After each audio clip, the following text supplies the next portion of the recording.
Packers favored in Chicago, which is strange, Danny. Yeah. Saturday night, both games have come down to thrilling endings, maybe a little too thrilling. Correct, Ben? That is accurate. Danny, do you feel like it's disrespectful to have your Bears as home underdogs? Yeah, a little. I do. Smidge disrespectful. Okay. Just smidge. It's not that even bad. It's not that bad. Because listen, there are those. They've played 2 games. They've both come down to the end. Second game took a miracle for the Bears to win it. I understand all of that.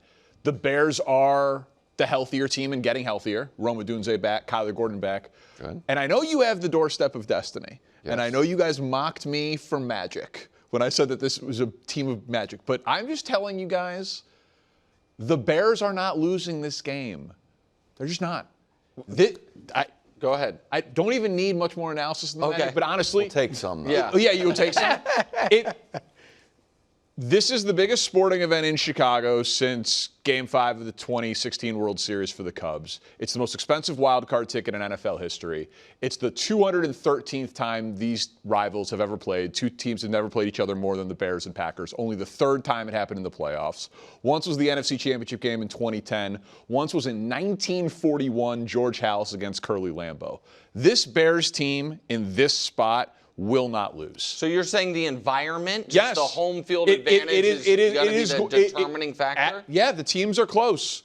And yes, we talk about vibes, and the Packers are trending down, and the Bears are trending up, and all of those things. You're not going into Soldier Field and winning this game. You're not. I got more football for you if you want it. Give me more football, because all that nonsense about how? 1941 you don't and believe the in any of that Chicago stuff? Cubs. Not that the Cubs are going to have any impact on this game. You don't believe in home field advantage?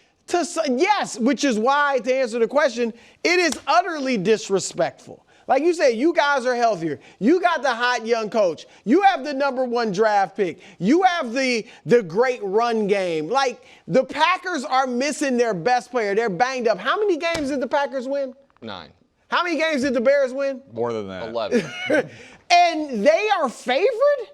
Like, the Packers are limping into their coach is on the freaking hot seat, and they are favored. This is disrespectful, Danny Parkins. You guys better deliver, because it's disrespectful. It's a slap in the face that they're favored. Yeah, so I understand, Brew, when you're saying you don't think Cubs have anything to do with it. I understand the point you're making, which is this Bears crowd is going to give them a legitimate home field advantage because of how big of a moment it is in this rivalry. It will be the best crowd this weekend by a noticeable factor through your television. So, all right, so I buy that. I do buy that, and I do think that's one of the reasons home playoff games are so important, because I do think more so than in any other sport, it can impact the game. So I buy that piece of it. And I also do agree with Brew that it is disrespectful, and it's also something, KW, that I can't quite figure out why it's happening. Because I don't know what the Packers have done to earn this type of deference. Because I know you don't really believe in the Bears. I get that. That's fine. I don't know why anyone, though, would believe in the Packers more than the Bears. That is the piece of it, like the current Packers, not with Tucker Kraft and Micah Parsons is one thing, but I believe Caleb is month over month has gotten better each month, and I think that is he a fully formed player? No. Does he need to complete more passes? Yes, all of that, but he is on the right trajectory. I also think that the Bears as a team getting healthier, and maybe this sounds silly, I was really impressed by what that Bears offense did against San Francisco. And we can say that San Francisco defense is terrible. That San Francisco defense, a week later, held Seattle, the #1 seed, to 13 points. Like, it's not like every team was going against San Francisco was scoring 35 just Caleb plus. And Phillip Rivers. But I mean, how many points that the Colts didn't score 30? 27? I honestly don't. I don't remember. But and so I think the Bears. I think this is what the line should be about if it were in Lambeau. So the fact that it's this line in Chicago, I do think is disrespectful. My only concern My concern is the Bears defense going to get shredded? Because I think the Bears defense give up yards, but I think Jordan Love will turn the ball over some, and I think they'll make up for it the way they have all year. If the Bears lose, I sadly feel like it will be because Caleb doesn't meet the moment. Now, I think he's going to, and I'm picking the Bears, but that would be my concern, is that Caleb starts rough, and then the moment of the playoffs comes, and he's not able to get that late game magic. That, to me, is the recipe for a Packers win, which doesn't seem, even though it's not what I'm predicting, it doesn't seem far-fetched. I personally would be shocked if Caleb doesn't meet the moment. I think the Bears lose if their defense gets gashed. And the reason why Vegas likes the Packers a little bit, I think, is they won the first game, and then in the second game, it took an onside kick and a miracle for the Bears to win it. Like, the Bears defense is awful, but I think the Packers defense, post Micah Parsons, is just as bad, if not worse. They've allowed 20. But you guys couldn't do much against that defense. And until the end, no doubt. And these teams know each other very well, but like, they're allowing 28 points per game. They have 0 interceptions. They have 3 sacks in the 4-game losing streak heading into the playoffs. The Packers are heading into this game on a 4-game losing streak. Right. And the Bears are getting healthy, and they're at home. So I do, and I look good. Like, I'm going to be sitting, I'm going to be over Ben Johnson's shoulder. It might work against you. They're not going to lose with me going to this game in this spot. They're not losing. Can I ask you a question? They're not losing. Because it's not, there's not a ton of Chargers fans headed to New England, I don't think. Yeah. I think there is a decent amount of Packers fans in Chicago. Do you expect, what's the breakdown of, you said this is the best stadium. Isn't there going to be a decent amount of It'll be cheese? 10%. Oh, just 10? Yeah, probably about 10%. Okay. Bears fan, I mean. Loud 10. It'll be a loud 10. They'll be there, but cheese graters will outnumber cheeseheads. Well, I hope so. Well, I'm just saying, those are tough to get. They're sold out. Yeah, I was going to say, they've been selling cheese heads for 100 years. Yeah. Selling cheese graters for a month. Right, moving on. Justin Herbert looking for his first playoff win against the Patriots in the maybe MVP. Herbert in the playoffs, 2 rough outings, completion percentage, never cracked 58. Passer rating hasn't cracked 85. 2 touchdowns, 4 interceptions. Danny, what would another poor performance mean for Justin Herbert? Well, it would shock me, first of all, if it happened. But can I ask you why that would shock you if he had 2 bad ones already? Well, he's played 95 regular season games and 2 playoff games. So just on a scale and sample size issue, he's been very good in the vast majority of football games that he has played. So unless you honestly believe that Justin Herbert is just one of these guys that has like a mental block to meeting the moment, I don't. Like, there's nothing that I've seen from his demeanor, how he's talked about it, even how he's handled the losses that would suggest that like he just gets tight. Well, last year's playoff game is a very important data point, as you would say. When you have more interceptions in a game than you had all season, that makes you a little at least concerned that it wasn't random that it happened in that game, that it was because it was a playoff game. That at least concerns you to a degree. So listen, and I think there was a football reason for that, even though he had misses. And that was that the Texans' defensive line dominated his offensive line. He was pressured a ton in that game. Mm-hmm. And this offensive line is not good, but as we've talked about all week, the Patriots' pass rush isn't very good. They're 16th in pressures, 22nd in sacks, 23rd in hits. Like, I don't think New England can exploit the biggest weakness of the Chargers, but also just because, I've been doing it all year. We got another Justin Herbert, Peyton Manning graphic. I'd love it. Okay. I have one. Well, let's look at the first 3 Peyton Manning playoff games. Loss, bad game, bad game, bad game. That would, so then what, right. So I'm just saying, so he could still be Peyton Manning. No, if he has another bad performance. Right, but this is but hold on. I like that. I'm just saying, it's still on the board, Nick. Yeah, that's all I'm saying. So and again, that's fine. But you said he was Peyton Manning, and year 6 Peyton, which is year 6 for Herbert. Year 6 Peyton, what he did in his first playoff game was arguably have the best playoff game any quarterback's ever had. But this would be Herbert's third bad playoff. I get it. I understand because Peyton made the playoffs more often. But because you did a great job not answering the question. Thank you. You talked about Herbert being good when the question is about what if he's bad. I'm saying you could still be Peyton Manning. That's fine, but that's not you just explained how last year Justin Herbert completing 14 of 32 passes and throwing 4 interceptions was actually the left guard's fault. Fine. But but this year, the Patriots don't have that Texans front. Yeah. And you would be shocked if he had a poor performance. Shocked. So what would it mean? It can't just be that he still can be Peyton Manning. It has to mean something more than that. Would it Why?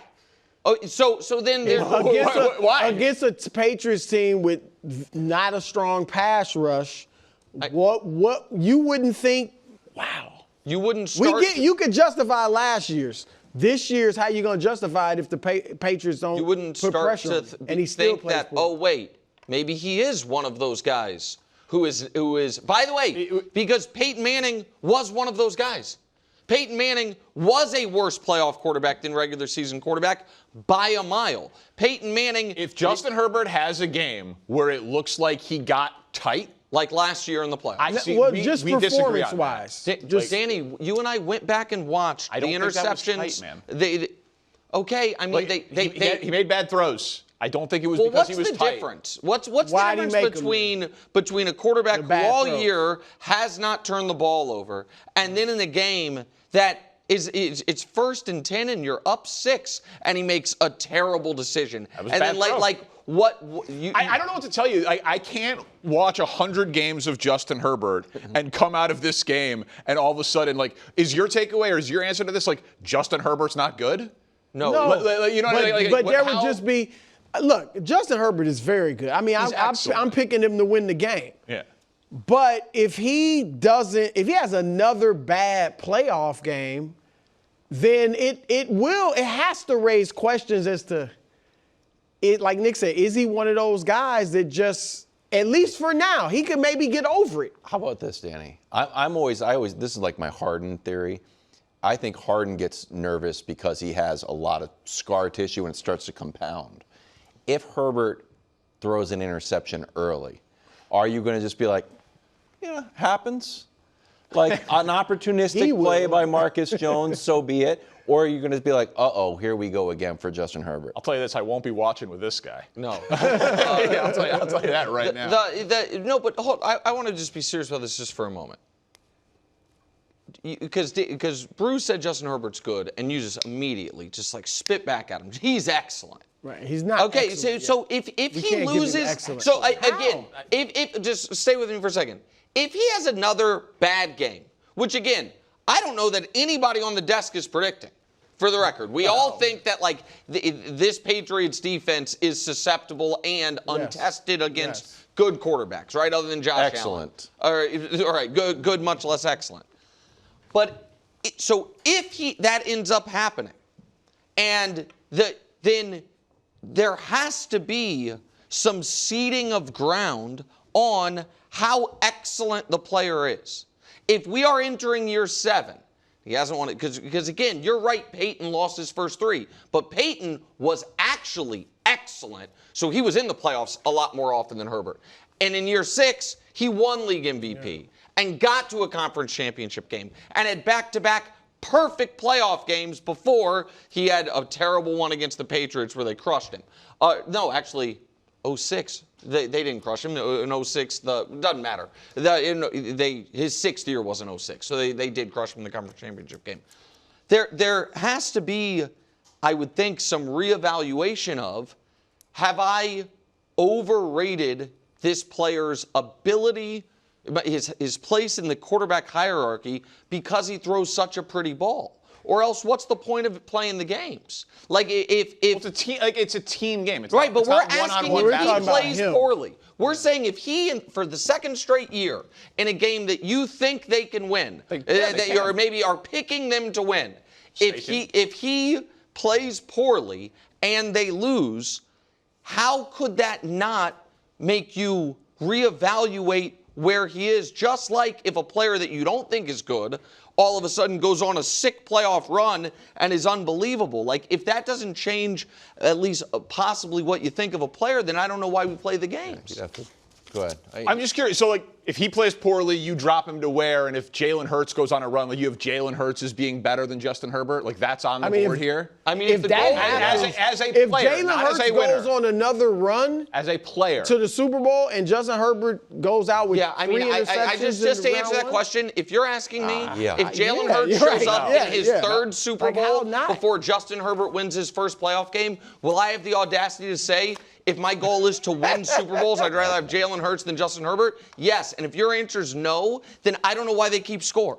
Then It's a team game, Nick. grade it like figure skating. Like, I mean, I think that's the. I would be a great judge of that. Yeah. Time now. We went through a rough patch with Parkins' picks. Oh, New right. season. No, I show think, it. Oh, my. I think we are going to Are you still doing picks? great Nick? comeback. Time now for Parkins' picks. I am seeing the NFL very clearly. This is the official pick segment. I plug into the matrix. I see the league clearly. I'm not going to let 3-0 change me. I'm not scared of picking big games. Taking the points with Detroit. Lay in the wood with the Chicago Bears. Easy, easier, and easiest. I know that I'm right. All right, Parkins' picks. It was a rough go. It's a sad day. Where's the crown? The crown is gone. You Where's see the it. stupid robe? I told you that if you ever passed me or I lost, I would no longer be the picks king. Yeah. But I bought this chain with my winnings from being 65% last year, so the chain stays That's fine. and everything else goes. I think that's right. I'll wear this chain as long as I'm making picks on national TV. The chain stays. 0-3, man. Yeah, and 0-6 down the stretch. It's legitimately humiliating. But you're back. It came up in I therapy. think you are back. I am back. 6-0 this weekend. 13-0 is, of course, on the board. Should we go in order? The Carolina Panthers plus 10.5. Love it. 10 and the hook is big. And I could talk about the Rams defense allowing 28 a game in the last 6, or the fact that the Panthers beat the Rams. But I'll just go history.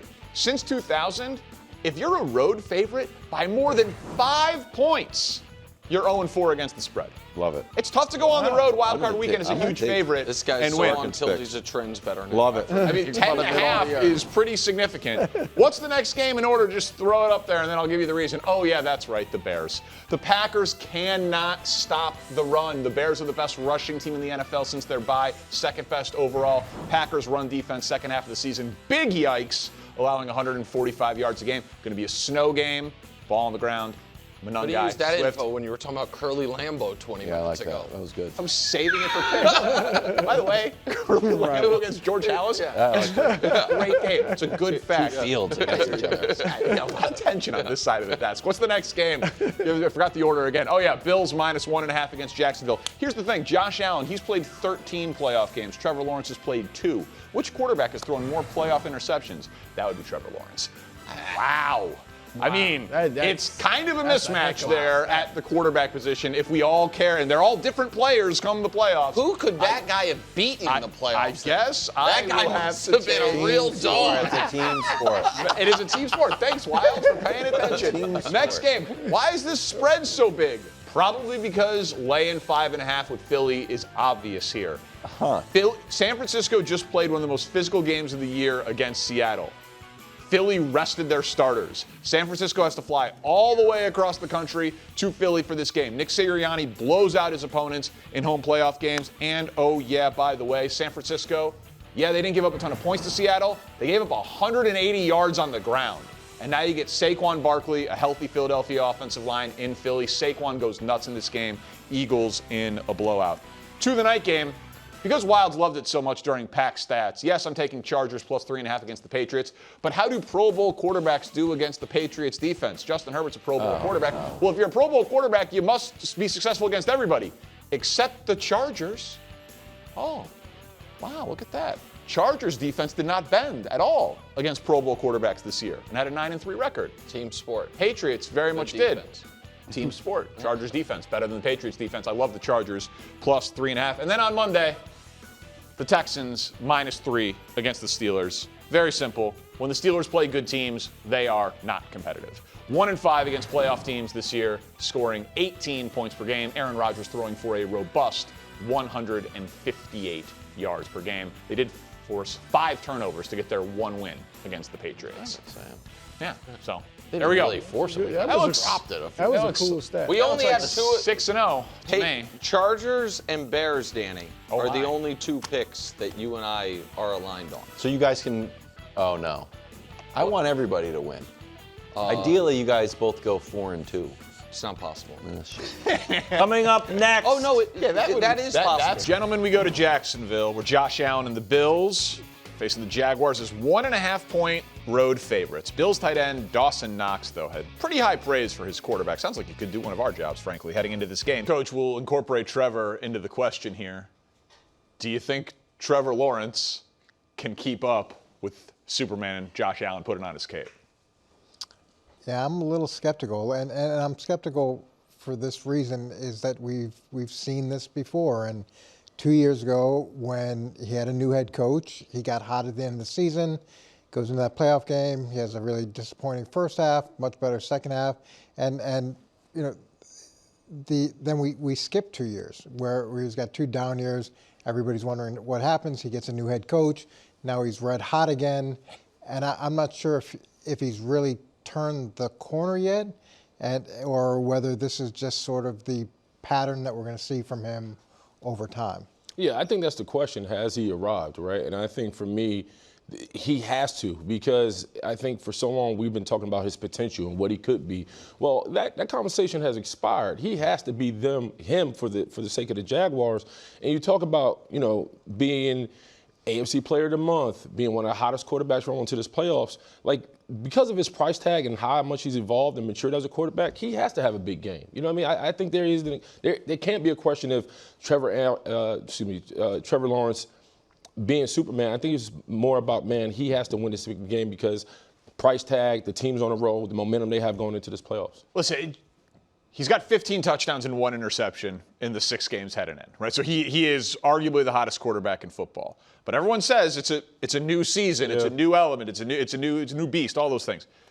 Josh Allen, I showed this to the guys during the picks. Josh Allen has played 13 playoff games to Trevor Lawrence's 2.